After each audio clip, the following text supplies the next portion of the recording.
देखो, ऐसा है कि पेरिफेरल आर्टीरियल डिजीज़ क्या है, पहले हमें इस चीज़ को समझना है।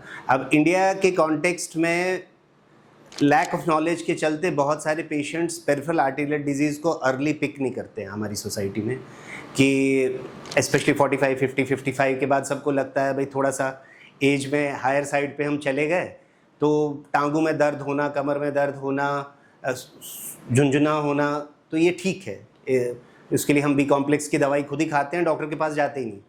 ना पेरिफेरल आर्टीरियल डिजीज़ का मतलब कार्डियोलॉजी के पॉइंट ऑफ व्यू से ये है कि पैरों की, जैसे हार्ट की नसों में ब्लॉकेज होती है वैसे पैरों की नसों में भी ब्लॉकेज होती है, extending right from the hip downwards.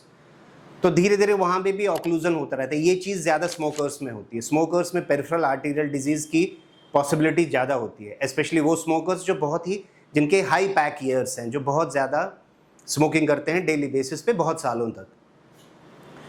तो इनके लक्षण क्या हैं कि आप चले, आपको पैरों में दर्द हो, फिर आप बैठते हैं, आपको थोड़ा आराम होता है, फिर आप फिर चलते हैं, आपको फिर पेन होता है लेग्स में, स्पेशली काफ में, थाइज में और लोअर लिम्स में, पैर में, और साथ में कोई ज़ख़म हो गया पैर में जो हील नहीं हो रहा, नॉन हीलिंग अल्सर या नॉन हीलिंग सोर जिसको हम कहते हैं, या जो स्किन है वो बिल्कुल एकदम शाइनी हो रही है, हेयर लॉस हो रहा है स्किन के अंदर, या आपको अजीब सा बैकएक होता है, या पूरी रात आपको पैरों में दर्द होता है, या अनकंफर्टेबल फीलिंग होती है, टिंगलिंग सेंसेशन, पिन प्रिक वाली सेंसेशन हो रही है, चींटी काट रही है, तो ये सारे लक्षण हैं।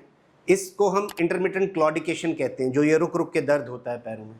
तो ये सारी चीज़ें हमें अंडरस्टैंड करनी है और इनको दूर रखना है एज रिलेटेड इश्यूज़ से। तो एज रिलेटेड इश्यूज़ में ये चीज़ नहीं होगी, हेयर फॉल नहीं होगा, या लॉस ऑफ हेयर नहीं होगा, नॉन हीलिंग अल्सर नहीं होगा, इंटरमिटेंट क्लॉडिकेशन नहीं होगी, बटक पेन नहीं होगी, शाइनी स्किन नहीं होगी।